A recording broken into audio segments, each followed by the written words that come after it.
How you doing? I'm doing great. Nice to see you, Randy. Nice to be seen. So for those watching, sorry we had a little scheduling conflict, so we pushed from Wednesday till today. So for those that had goofed up, I apologize, but certainly you can see it on the repost if you're not watching live.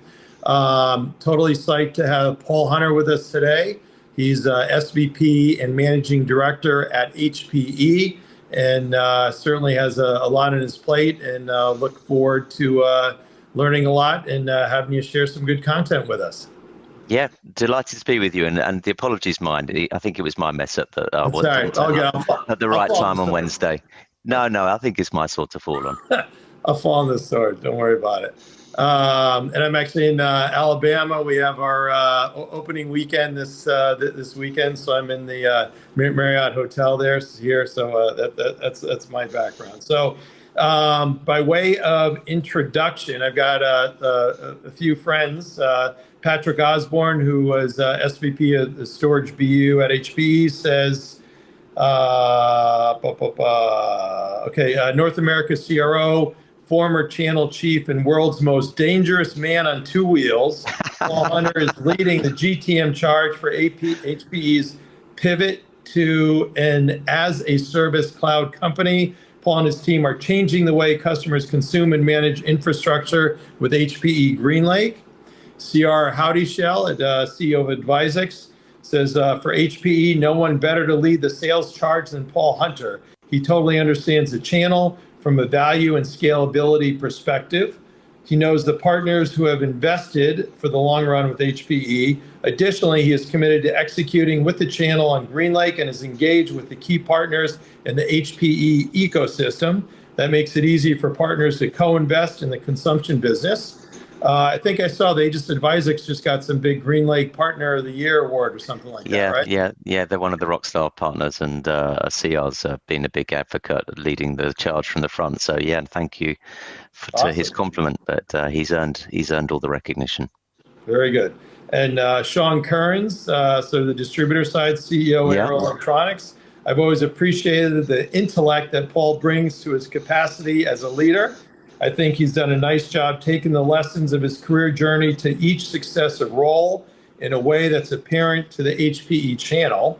So that's really good. And then I almost forgot, I got from Antonio last minute on Wednesday.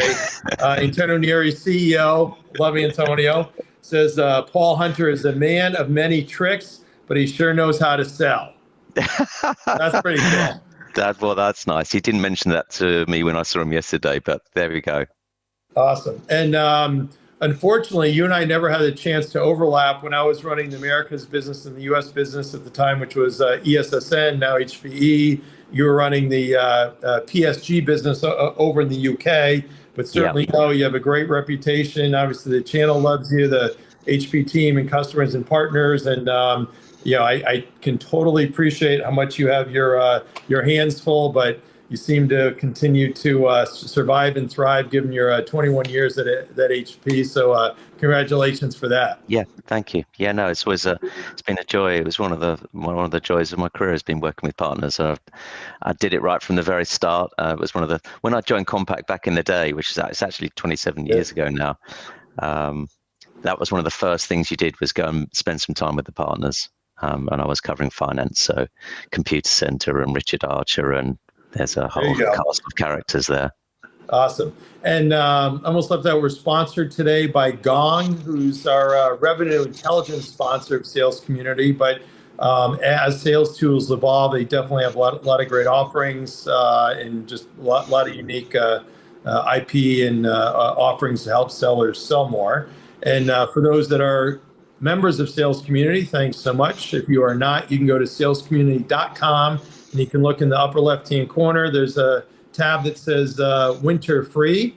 So you can use that for the free one, or there's another one if you want to pay for some reason. And Tucker just posted it. And Tucker is behind the scenes here doing the heavy lifting as always. So Tucker, thanks so much for that.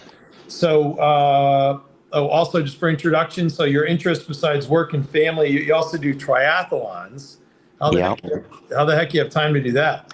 Well, part that's the commute to work. So sometimes I run and get the train, and sometimes I ride, and sometimes I do neither of those, both of those things. So, yeah, no, it's just a way of making sure that all my life isn't consumed by either my family or work. There you go. All very, very important for sure. And not just say it, but lead by example. So let's jump in. So I think your first job was in sales at NCR back in 1991. Yeah, that's right. Yeah, I started as a sales trainee. In the UK at the time, we had these college degrees where, for the 1 year out of the 4 years you worked, and I worked as an order analyst of all things at NCR, Wow. and the people that seemed to be having the most fun were the sales team. So I thought, well, maybe I'll give that a go when I come back. Awesome. Really good. And then maybe quickly just go through your career from there. Yeah, so I was at NCR for best part of 4 or 5 years. It was also the time where AT&T bought NCR, so it was at one point it was AT&T Global Solutions, and then subsequently divested them again. So we went through that roller coaster, and then I was recruited by one of my prior sales managers from NCR to go and work at Compaq in the sort of mid-90s, and that was when Compaq were. In the UK, it was a kind of $1 billion business, but it didn't have a big sales team. Kind of, 30 or 40 end user sales reps, and maybe 15 people running the partners and retail.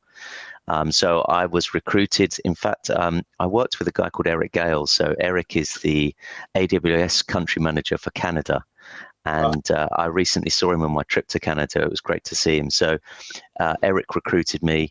I also had a sales manager I really looked up to that went to Compaq, and I kind of had 3 stints at before in my time at HP and Compaq. One, I was a sales rep selling to financial customers, essentially international banks.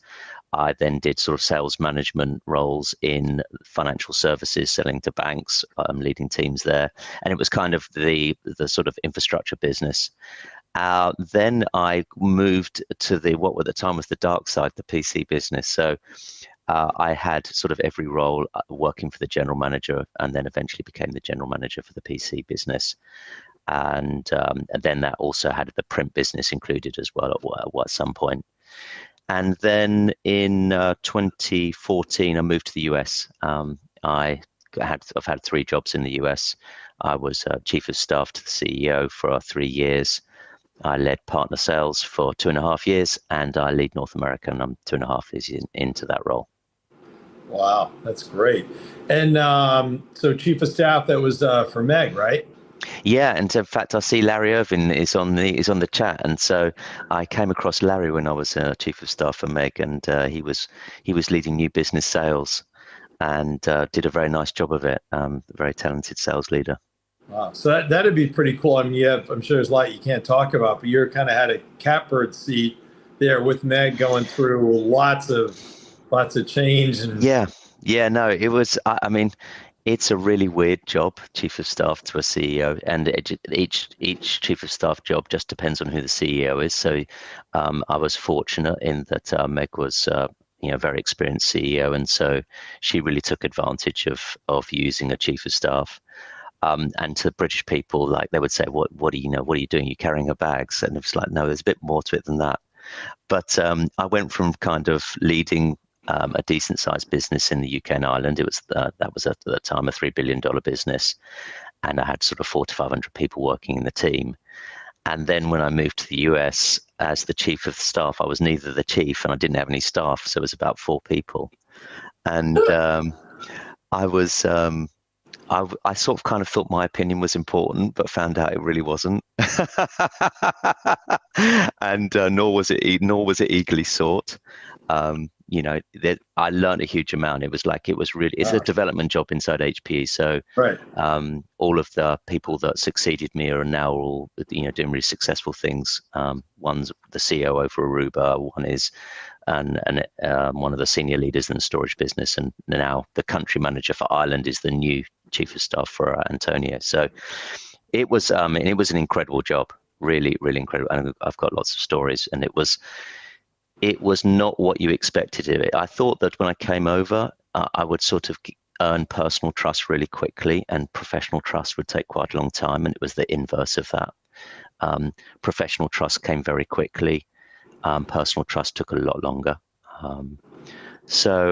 Yeah, no, I learned a lot, and the you're in every meeting the CEO's in, bar the one-to-ones, and so I was in board meetings, I was in strategy meetings, and so you build up a Rolodex of experiences of what you've seen the CEO do in certain situations, and it just gives you a really good sense of how to get things done in big companies. That's great. And you had probably a fair share of meetings at Princeton, where she went, and down in Alabama probably too, right? Yeah, exactly. Yeah, we went to Alabama. Actually, yeah, exactly. And Meg has she puts a lot of store in her family, and spends time with them. So yeah, we would be in Alabama, but we would be throughout. In fact, that was one of kind of our projects. Was Meg would sort of say, look, if she had an idea and she didn't want to spin up a whole host of people in the company, she would essentially say, Paul, look, can you see whether you can make this idea come to life? And so that's what I'd go away and do. And in partnership with Dan Belanger, one of the projects was called the State Project, and essentially the idea was you'd have some sales leaders that would manage a state that we sort of maybe thought were underserved, one of which was Alabama. So we had at that time 5 or 6 leaders that ran six states, and Dan was at the forefront of it, and Dan would have to report out and say how we're doing, and it was a lot of fun. Yeah, that's great.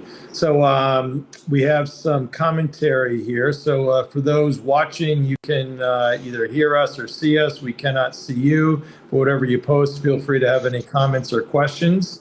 Alan Mueller says, hello there, excited to be here. I think she's with Emissary, I should remember, but Oh, really? I was talking about them last night. Yeah. Oh, in fact, I was talking about Alan last night.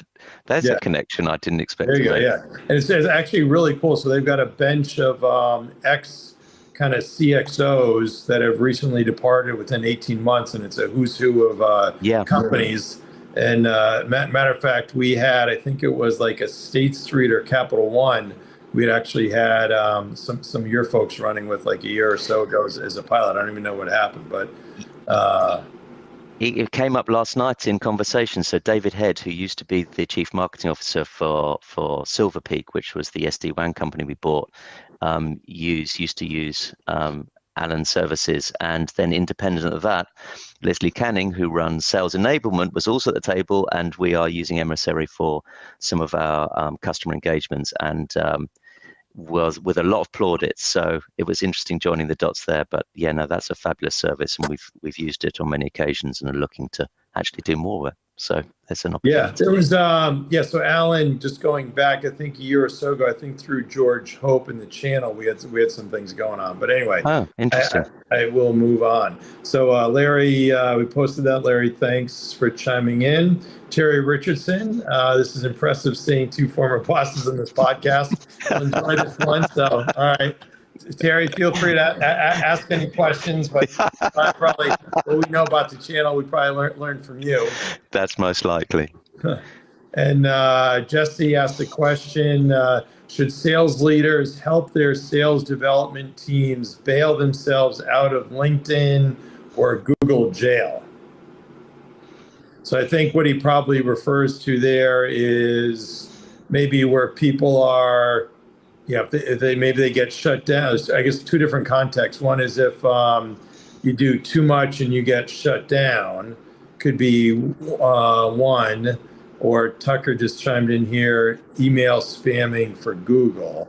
So I guess it's probably around maybe I'll maybe take a leap, kind of best practices maybe that you guys have about doing cold outreach, because a lot of the traditional ways with some of the LinkedIn and some of the Google can get you shut down. Yeah, so we use LinkedIn Sales Navigator. That's one of the suite of sales tools we provide our sales teams. We also use other tools as well. So we found LinkedIn Sales Navigator to be reasonably valuable, quite useful. I use LinkedIn because sometimes you get more traction with your own teams on LinkedIn than you do using some of the internal tools. So it's just a good way to connect with a broader community and keep in touch with people. Yeah, I was actually talking coincidentally yesterday, Alyssa, who runs, I think, global sales there for Sales Navigator and kind of does enterprise ELAs. And she said, actually, believe it or not, obviously you've got a good handle on it, but she said one of their opportunities are that sales leaders aren't really using it as much. And I said, for me, for sales community, I've got, you, and thanks for being on my advisory board as well. Sorry, I should have said that in the beginning, but kind of the advisory board members, I've got them tagged in the sales community, so that for me, for my LinkedIn, so that way that feed, if you post something, that's going to come up faster than somebody that I don't know at all. And then if you want to do any outreach or any cadence of outreach, it's just really amazing. I was just amazed that more leaders aren't totally using it. Yeah, no, it's funny. It's one of those. LinkedIn is one. I mean, when I first came to the US and was doing the sort of channel role, I had someone that was sort of giving me some advice on social media, and I sort of poo-pooed it a little bit. I don't use Instagram and Facebook regularly for my personal life. So, and I was using LinkedIn just for sort of a professional networking, keeping contacts essentially. But she encouraged me, look, you can build up really good communities, you can really build up some good conversations, and I found that very much to be the case. So I actually use it quite a lot more than I anticipated. I sort of review it pretty frequently. The hard thing with it is also messages. Now messages now is becoming, it's hard to keep on top of them, but the actual posting and the interaction on the posts I find to be very valuable. Yeah, a lot of times too, I think you probably it's more likely, given spam and everything else and junk, you probably have a better chance of getting through on LinkedIn than you do regular email these days. Yeah, no, exactly. And our sales teams have been using it pretty effectively as well. The other thing I think is quite surprising about, I found surprising, is you get access to a pretty decent audience, and there's a lot of customers around. There's a lot that for the partner community, I would say it's probably the most effective tool that we've got for communicating with our partners. A lot of interaction. You get a lot of unfiltered feedback, which is really helpful as well. You can go through five layers of sales management before you get the filtered piece of information. It just comes direct to you. So, particularly for the partner community, I find it really valuable. So yeah, we use it a lot.